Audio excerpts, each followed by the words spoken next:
শেখ হাসিনার শাসনামল ছিল স্বৈরতন্ত্র ও দুর্নীতিতে ভরপুর। দ্য গার্ডিয়ানকে ডক্টর ইউনুস, বাংলাদেশ ছিল আরেকটি গাজার মতো। বিদেশে পাচার হওয়া অর্থ ফেরাতে বিশেষ আইন করছে সরকার। কেমান দ্বীপপুঞ্জ সহ 5 দেশে হাসিনা পরিবারের সম্পদের খোঁজ। প্রথমেই আছেন শেখ হাসিনা এবং তার ফ্যামিলি। চিলড্রেনের টিউশন ফি পাঠিয়েছেন 400 কোটি টাকার উপরে। দ্রুত জাতীয় সনদ তৈরি করতে চায় ঐক্যমত কমিশন। মতামত চেয়ে 34 দলকে চিঠি। সংস্কার কাজের জন্য পেছাবে না নির্বাচন। এই সংস্কার কমিশনের কাজ, ঐক্যমত্য কমিশনের কাজের কারণে নির্বাচনী প্রক্রিয়া বিঘ্নিত হওয়ার কোনো কারণ আমি দেখি না। ডিসেম্বরে জাতীয় নির্বাচনের প্রস্তুতি নিচ্ছে কমিশন। সহায়তার আশ্বাস যুক্তরাজ্যের। নতুন দল নিবন্ধনের আবেদন আহ্বান। এবং গণহত্যার বিচার ও সংস্কারের রোডম্যাপ চায় জাতীয় নাগরিক পার্টি। গণপরিষদ নির্বাচনের দাবিতে দ্রুত মাঠে নামার ঘোষণা নাহিদের। দর্শক, আমন্ত্রণ সংবাদ প্রাতে। শুনছিলেন শিরোনামগুলো। আপনাদের সঙ্গে রয়েছে আমি তানজিয়া জুথি। হাসিনার শাসনামল স্বৈরতন্ত্র, সহিংসতা ও দুর্নীতিতে পরিপূর্ণ ছিল বলে মন্তব্য করেছেন প্রধান উপদেষ্টা ডক্টর মোহাম্মদ ইউনূস। ব্রিটিশ সংবাদ মাধ্যম দ্য গার্ডিয়ানের এক প্রতিবেদনে উঠে আসে এ তথ্য। এতে বলা হয়, হাসিনা সরকারের সুষ্ঠু ভঙ্গুর আইন শৃঙ্খলা, অর্থনীতি সহ সব খাত এখনো ঘুরে দাঁড়াতে পারেনি। এটিকে গাজার পরিস্থিতির সঙ্গে তুলনা করেন বাংলাদেশের সরকার প্রধান। সহকর্মী সাদ আহমেদ জানাচ্ছেন বিস্তারিত। দায়িত্ব গ্রহণের সময় পুরো বাংলাদেশ ছিল রক্তে রঞ্জিত। শেখ হাসিনা দেশের অপূরণীয় ক্ষতি করে গেছেন। সম্প্রতি দি গার্ডিয়ানকে দেয়া এক সাক্ষাৎকারে এমন মন্তব্য করেছেন প্রধান উপদেষ্টা ডক্টর মোহাম্মদ ইউনূস। সোমবার প্রকাশিত ওই প্রতিবেদনে তিনি বলেন, শিক্ষার্থীদের অনুরোধেই অন্তর্বর্তী সরকারের নেতৃত্ব দিতে রাজি হন তিনি। এ সময় বাংলাদেশকে গাজার সঙ্গে তুলনা করে প্রধান উপদেষ্টা বলেন, শেখ হাসিনার পতনের পরে বাংলাদেশ ছিল সম্পূর্ণরূপে বিধ্বস্ত একটি দেশ। গাজার মতো বাংলাদেশে ভবন ধ্বংস করা না হলেও প্রতিষ্ঠান, অর্থনীতি, মানুষ এবং আন্তর্জাতিক সম্পর্ক ধসে পড়ে।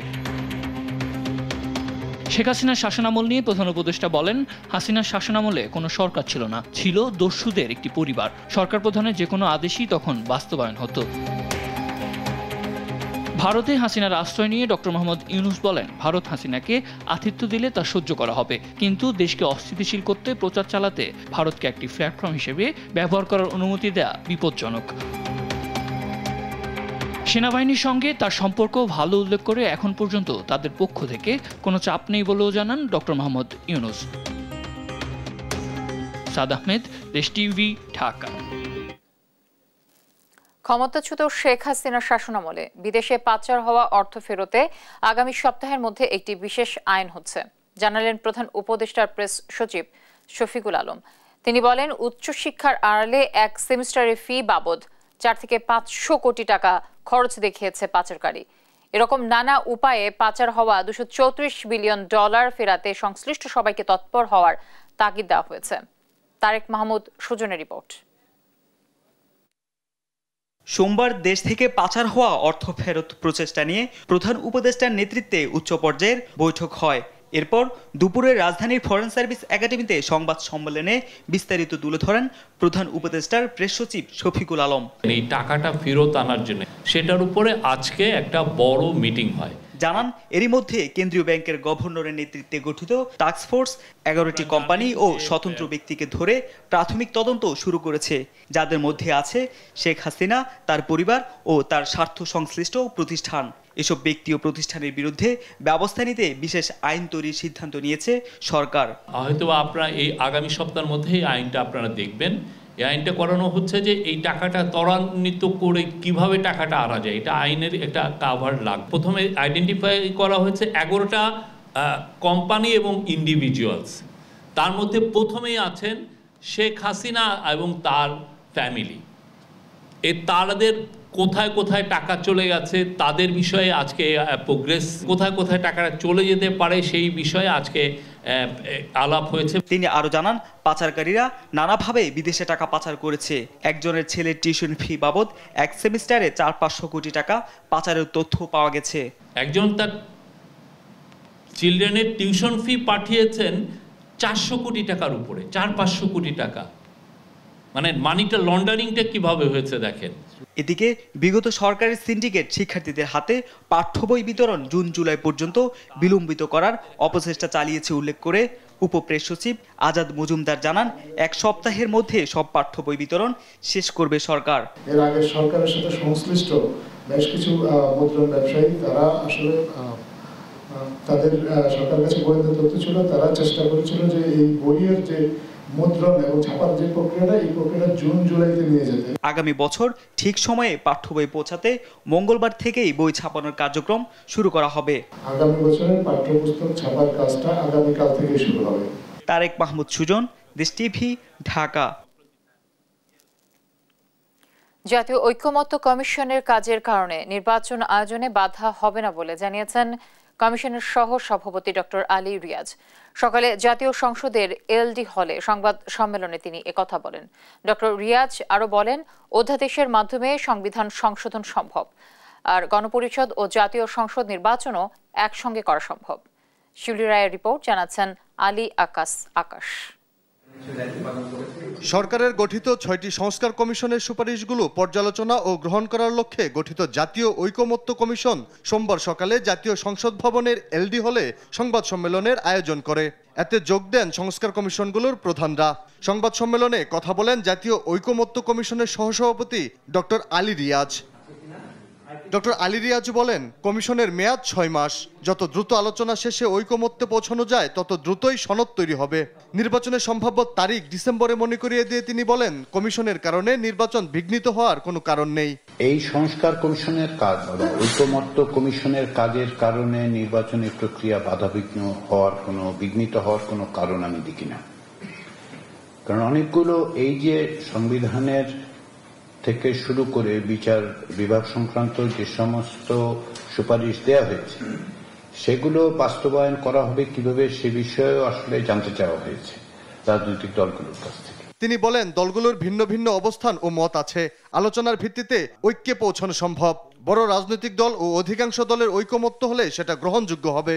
রাজনীতিতে যে সমস্ত অপশনগুলো আলোচিত হচ্ছে, বিভিন্ন শক্তি বিভিন্ন দল বলছেন এভাবে হতে পারে, ওভাবে হতে পারে, এভাবে না হতে পারে, প্রত্যেকেরই মত আছে। আমরা সেগুলোর মধ্য থেকে এই বিকল্পগুলো রাজনৈতিক দলগুলোর সামনে হাজির করেছি। এখন ওনারা বলুন যে কোনটা পছন্দ করেন। সকলেই অকস্মাৎ একমত হবেন। আবারও বলি, আমি মাঝে মাঝে স্বপ্ন দেখি যে হবেন হয়তো।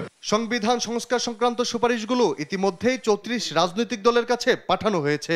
পাশাপাশি গুরুত্বপূর্ণ সুপারিশগুলোর ব্যাপারে নাগরিকদের মতামত জানার জন্য ব্যবস্থা নেওয়া হবে বলেও জানান জাতীয় ঐকমত্য কমিশনের সহসভাপতি ডক্টর আলী রিয়াজ।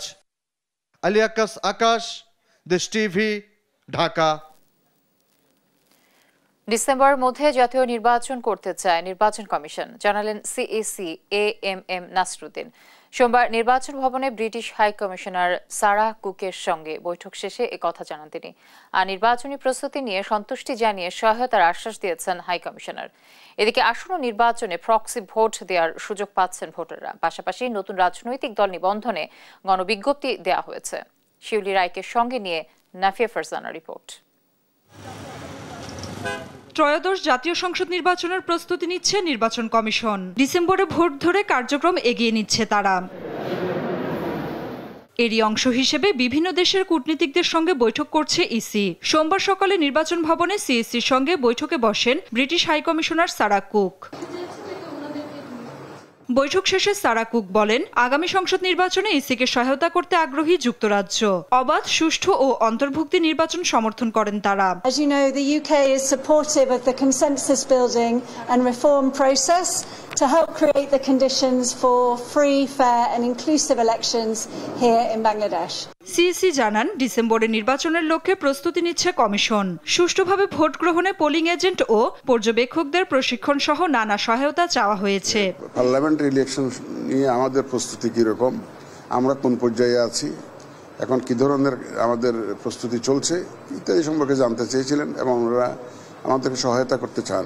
এদিকে কমিশন সভা শেষে সিইসি জানান, আসন্ন নির্বাচনে প্রক্সি ভোট দেওয়ার সুযোগ পাচ্ছেন প্রবাসীরা। এছাড়া নতুন রাজনৈতিক দল নিবন্ধনের গণবিজ্ঞপ্তি প্রকাশ করেছে কমিশন। সেখানে আগামী ২০ এপ্রিল পর্যন্ত আবেদন করা যাবে বলে বলা হয়েছে।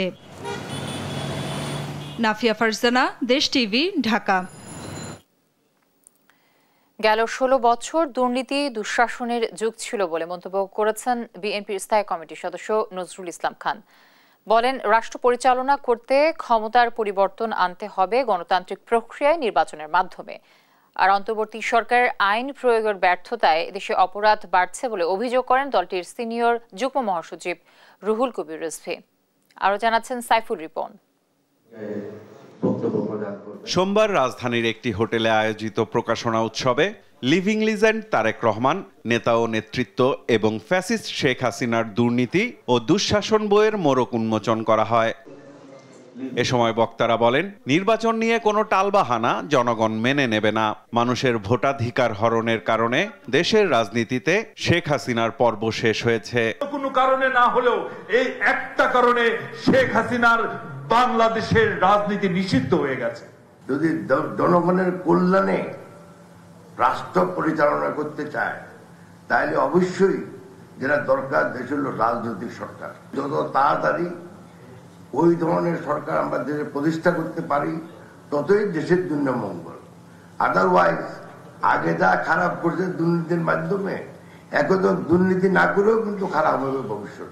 প্রধান অতিথির বক্তব্যে পতিত স্বৈরাচারের দুর্নীতি অপশাসনের সমালোচনা করেন বিএনপির স্থায়ী কমিটির সদস্য নজরুল ইসলাম খান। পাশাপাশি দ্রুত গণতান্ত্রিক ব্যবস্থা ফিরিয়ে আনার তাগিদ দেন তিনি। আপনার একটা রাষ্ট্র পরিচালনা করতে হলে তো আপনার রাষ্ট্রের ক্ষমতার পরিবর্তন আনতে হবে, এবং সেটা আনতে হবে গণতান্ত্রিক প্রক্রিয়ায়, ভোটের মাধ্যমে, নির্বাচনের মাধ্যমে। সেটা যখন দাবি করা হয় তখন এই কথা বললে তো ভুল যে শুধু ক্ষমতার জন্য পরিবর্তন হয় নাই। অবশ্যই ক্ষমতার পরিবর্তন ছাড়া আপনি আর কোনো পরিবর্তন করতে পারবেন না। এদিকে মাগুরায় শিশু ধর্ষণের ঘটনায় দোষীদের দৃষ্টান্তমূলক শাস্তির দাবিতে বিএনপির কেন্দ্রীয় কার্যালয়ের সামনে বিক্ষোভ মিছিল করে জাতীয়তাবাদী মহিলা দল। মিছিল পূর্ব সংক্ষিপ্ত সমাবেশে দলের সিনিয়র যুগ্ম মহাসচিব রুহুল কবির রিজভী অভিযোগ করেন, আইনের শাসন প্রয়োগের ব্যর্থতায় বাড়ছে খুন, ধর্ষণ, ছিনতাইয়ের মতো অপরাধ। অনেকেই বঞ্চিত ছিলেন শেখ হাসিনার আমলে, অনেকের বঞ্চনা ঘুষিয়েছে, অনেকে প্রমোশন পেয়েছেন, ডাবল প্রমোশন পেয়েছেন। তো আপনাদের মধ্যে যে ক্ষোভ ছিল সেই ক্ষোভ তো থাকার কথা নয়। তাহলে তৃণমূলে, ইউনিয়নে, ওয়ার্ডে, থানায় সেইখানে আপনার প্রশাসনের কর্তৃত্ব প্রয়োগ হচ্ছে না কেন? মাগুরায় পাশবিক নির্যাতনের শিকার শিশুর উন্নত চিকিৎসা ও দোষীদের কঠোর শাস্তির দাবিও জানান রিজভী আহমেদ। চেষ্টা করে সাইফুল রিপন, দেশ টিভি, ঢাকা। জুলাই আন্দোলনে হত্যাকাণ্ডের দ্রুত বিচার এবং রাষ্ট্রীয় সংস্কারের রোডম্যাপ ঘোষণা করতে অন্তর্বর্তী সরকারের প্রতি আহ্বান জানিয়েছেন জাতীয় নাগরিক পার্টি এনসিপির আহ্বায়ক নাহিদ ইসলাম। সোমবার রাজধানীর সোহরাওয়ার্দী উদ্যানে দলটির ইফতার মাহফিলে এসব কথা বলেন তিনি। সংস্কার ও গণপরিষদ নির্বাচনের জন্য দ্রুত আন্দোলন শুরুর কথাও জানান নাহিদ। এইচ হিমেলের রিপোর্ট। জুলাই গণ অভ্যুত্থানের আহত ও নিহত পরিবারদের নিয়ে রাজধানীর সোহরাওয়ার্দী উদ্যানে এই ইফতার মাহফিলের আয়োজন করে জাতীয় নাগরিক পার্টি এনসিপি। ইফতার পূর্ব আলোচনা সভায় দলটির আহ্বায়ক নাহিদ ইসলাম বলেন, জুলাই গণ অভ্যুত্থানের হত্যাকাণ্ডের বিচার দ্রুত সম্পন্ন করতে হবে। আমাদের প্রধান উপদেষ্টা ডক্টর মোহাম্মদ ইউনূস, তাকে আমরা আমন্ত্রণ জানিয়ে, আহ্বান জানিয়ে সরকারের প্রধান উপদেষ্টা করেছিলাম। অন্যান্য উপদেষ্টাবৃন্দ রয়েছেন, সেনা প্রধান রয়েছেন, তারা প্রত্যেকে কিন্তু কমিটমেন্ট দিয়েছিলেন যে মানুষের জানমালের নিরাপত্তা এবং বিচারের দায়িত্ব তারা নিচ্ছেন। আমরা কিন্তু কড়ায় গণ্ডায় জবাবদিহিতা নেব যে আমাদের বিচার কতটুকু আদায় হলো, আমাদের সংস্কার কতটুকু আদায় হলো। এ সময় অন্তর্বর্তী সরকারের প্রতি আহ্বান জানিয়ে বলেন, দ্রুত বিচার ও সংস্কারের রুটম্যাপ ঘোষণা করতে হবে। বিচার ও সংস্কারের প্রতি ঐক্যমত পোষণ করুন। নির্বাচন আমরা আপনাদেরকে করে দিতে সহায়তা করব। ফলে সরকারকে বলবো, দ্রুত বিচার ও সংস্কারের রোডম্যাপ ঘোষণা করতে হবে। অনুষ্ঠানে রক্তের বিচার না হওয়া পর্যন্ত যারা নির্বাচনের কথা বলবে তাদের লজ্জা হওয়া উচিত বলে মন্তব্য করেন সংগঠনটির মুখ্য সংগঠক সার্জিস আলম। নির্বাচন চাই, কিন্তু যেই খুনি হাসিনার হুকুমে এতগুলো প্রাণ গিয়েছে, সেই খুনি হাসিনার বিচার হওয়ার আগে তারা কোন মুখে শুধুমাত্র নির্বাচনের কথা বলে? দ্রুত বিচার সম্পন্ন করার দাবি জানান শহীদ ও আহত পরিবারের সদস্যরাও। প্রত্যেকটা সন্তানের এবং তার সাথে কতবার ফাঁসি দেওয়া দরকার আমি আপনাদের কাছে জানতে চাই। সবাই আমার সন্তানদের বিচার করো। ভাইয়ের বিচার তো খালি শুনতেছি, বিচার হইব, বিচারের আদৌ কোনো গন্ধই পাইতেছি না। অনেক ভাই তো মারা গেছে, ভাই বোন অনেকেই মারা গেছে, কারো বিচারই পাইতেছি না। তবে দেশের যারা সরকার ছিল তারা থাইকে যদি বিচার করে দিয়ে যেতে পারতো তাহলে এই জিনিসটার একটা নাম থাকতো। ইফতার মাহফিলে হতাহতের পরিবার ছাড়াও সংগঠনের নেতাকর্মীরা অংশ নেন। হিমেল, দেশ টিভি, ঢাকা। এবার হবিগঞ্জের বানিয়াচংয়ে 6 বছর এক শিশুকে ধর্ষণের অভিযোগ উঠেছে। এ ঘটনার খবরে অসুস্থ হয়ে মারা গেছেন ওই শিশুর বাবা। ধর্ষণের ঘটনায় জড়িত 2 কিশোরকে আটক করেছে পুলিশ। জড়িতদের দৃষ্টান্তমূলক শাস্তি দাবি এলাকাবাসীর। সহকর্মী আমির হামজার প্রতিবেদন জানাচ্ছেন টুম্পা আফরোজ। রোববার বিকেলে সমবয়সীদের সাথে খেলা করছিল হবিগঞ্জের বানিয়াচংয়ের 6 বছরের শিশুটি। পরিবারের অভিযোগ, শিশুটিকে 10 টাকার লোভ দেখিয়ে বাড়ির কাছে একটি ঝোপে নিয়ে নির্যাতন চালায় 2 কিশোর নোফায়েল ও শামীম। সে সময় শিশুটির চিৎকারে স্থানীয়রা এগিয়ে এলে পালিয়ে যায় অপরাধীরা।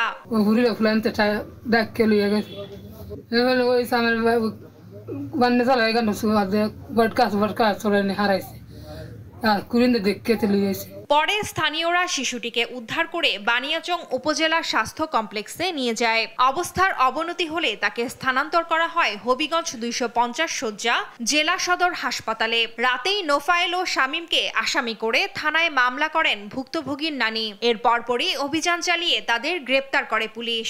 আমরা খবর পাইছি 9:30টার দিকে, আমরা 11টার মধ্যে দুজনকে ধরে ফেলছি আর কি।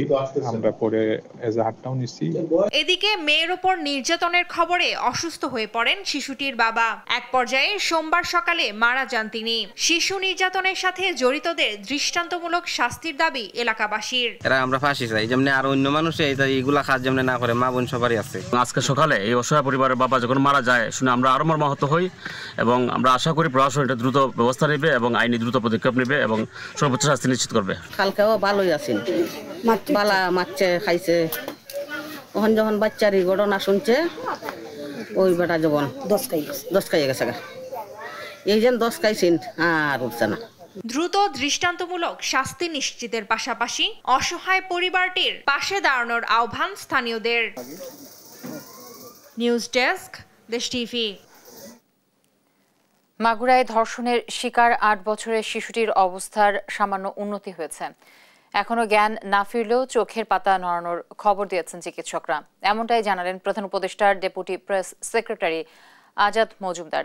এর আগে ধর্ষণের ঘটনায় 4 আসামিকে রিমান্ডে দিয়েছেন আদালত। এদিকে এই ঘটনার রেশ কাটতে না কাটতেই রাজধানীর গুলশানে 10 বছরের আরেক শিশু ধর্ষণের শিকার হয়েছে। গ্রেফতার করা হয়েছে অভিযুক্তকে। আলী আকাশের রিপোর্ট। চোখের পাতা নাড়িয়েছে মাগুরার ভুক্তভোগী শিশু, এতেই যেন আশার আলো। তবে এখনো জ্ঞান ফেরেনি তার।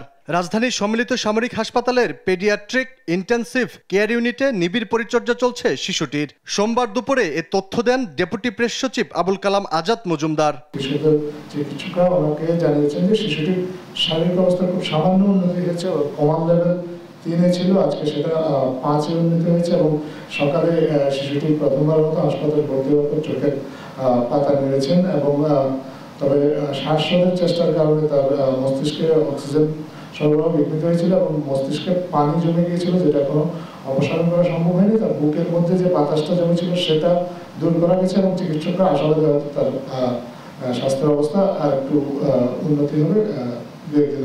এদিকে ধর্ষণের ঘটনায় প্রধান অভিযুক্ত হিটু শেখের 7 দিন এবং বাকি 3 আসামির 5 দিন করে রিমান্ড মঞ্জুর করেছেন আদালত। রোববার গভীর রাতে শুনানি শেষে এ আদেশ দেয়া হয়। 8 বছরের মাগুরার শিশু যখন হাসপাতালে, তখন 10 বছরের আরেক শিশুকে ধর্ষণের অভিযোগ পাওয়া গেছে। রোববার রাজধানীর গুলশানে ধর্ষণের শিকার হয় এক মাদ্রাসা শিক্ষার্থী। শারীরিক পরীক্ষা নিরীক্ষার জন্য শিশুটিকে ঢাকা মেডিকেল কলেজ হাসপাতালের ওয়ান স্টপ ক্রাইসিস সেন্টারে ভর্তি করা হয়েছে। এ ঘটনায় সোমবার সজল হোসেন পলাশ নামে এক গাড়ি চালককে আটক করেছে পুলিশ। আলী আকাশ, দেশ টিভি, ঢাকা। পট পরিবর্তনের পর প্রথমবার দুর্নীতি মামলায় বিচারের আওতায় আসছেন Sheikh Hasina, British MP tulip Siddique সহ শেখ পরিবারের 7 সদস্য। পূর্বাচলে অবৈধভাবে প্লট গ্রহণ করায় সোমবার 6 মামলায় সংশ্লিষ্ট 23 জনকে আসামি করে চার্জশিট অনুমোদন দেয় দুদক। সংস্থাটি বলছে যে শিগগিরই আদালতে চার্জশিট দাখিলের মাধ্যমে আসামিদের বিরুদ্ধে গ্রেফতারি পরোয়ানার পদক্ষেপ নেওয়া হবে। ফজলা আদিত্যের রিপোর্টে আমরা বিস্তারিত জানব। পূর্বাচল আবাসন প্রকল্পে 2022 সালে 10 কাঠা করে 6টি প্লট বরাদ্দ নেন সাবেক প্রধানমন্ত্রী শেখ হাসিনা ও তার পরিবারের সদস্যরা। রাজধানীতে প্লট থাকা সত্ত্বেও শেখ হাসিনার ক্ষমতার প্রভাব খাটিয়ে অবৈধভাবে প্লট গ্রহণ করায় গেল জানুয়ারিতে শেখ হাসিনা, রেহানা ও তার সন্তানসহ সংশ্লিষ্ট কর্মকর্তাদের বিরুদ্ধে 6টি মামলা করে দুদক। বেশ কয়েক মাস তদন্ত শেষে শেখ পরিবারের বিরুদ্ধে অনিয়মের প্রমাণ মেলায় চার্জশিটের অনুমোদন দিয়েছে দুর্নীতি দমন কমিশন, যেখানে প্লট বরাদ্দ দিতে খালা শেখ হাসিনাকে প্রভাবিত করায় হুমকির আসামি হয়েছেন ব্রিটিশ এমপি টিউলিপ সিদ্দিক। দুদক বলছে অভিযোগপত্র আদালতে জমা দেওয়ার মাধ্যমে আসামিদের বিরুদ্ধে গ্রেফতারি পরোয়ানা জারি করা হবে। 6 জনের অনুকূলে 60 কাঠা জমি বরাদ্দ দেয়া সংক্রান্ত 6টি মামলা রুজু হয়েছিল। সেই মামলায় সংশ্লিষ্ট আসামিদের এজাহারনামীয় এবং তদন্তে আগত আসামিদের বিরুদ্ধে চার্জশিট দাখিলের অনুমোদন প্রদান করা হয়েছে। আইনানুগ প্রক্রিয়া অনুসরণ করে বিজ্ঞ আদালতে তাদেরকে গ্রেপ্তারের কার্যক্রম গ্রহণ করবেন। এছাড়া সাবেক গৃহায়ন ও গণপূর্ত প্রতিমন্ত্রী শরীফ আহমেদ এবং মোহাম্মদ সালাউদ্দিনের দায় খুঁজে পাওয়ায় তাদেরকেও অন্তর্ভুক্ত করা হয়েছে চার্জশিটে। এমনকি জয়ের প্লট বরাদ্দের নথিও গায়েব ও নষ্টের সন্ধানও পেয়েছে দুদক। বর্ণিত আসামিগণ পরস্পর যোগসাজশে এবং এক অপরকে শাস্তি হতে বাঁচাবার উদ্দেশ্যে নথি বিনষ্ট করে দণ্ডবিধির সংশ্লিষ্ট ধারায় এবং দুর্নীতি প্রতিরোধ আইন 1947-এর 5-2 ধারায় অপরাধ সংগঠন করেছেন মর্মে তদন্তকালে প্রমাণিত হয়েছে। প্লট জালিয়াতির এই মামলা তদন্তের সময় শেখ পরিবারের বেশ কিছু প্লট, ফ্ল্যাট ও সম্পদের সন্ধান পেয়েছে দুদক, যা নিয়ে অধিকতর তদন্তের কাজ শুরু করতে যাচ্ছে সংস্থাটি। ফজলে আদিত্য, দেশ টিভি, ঢাকা।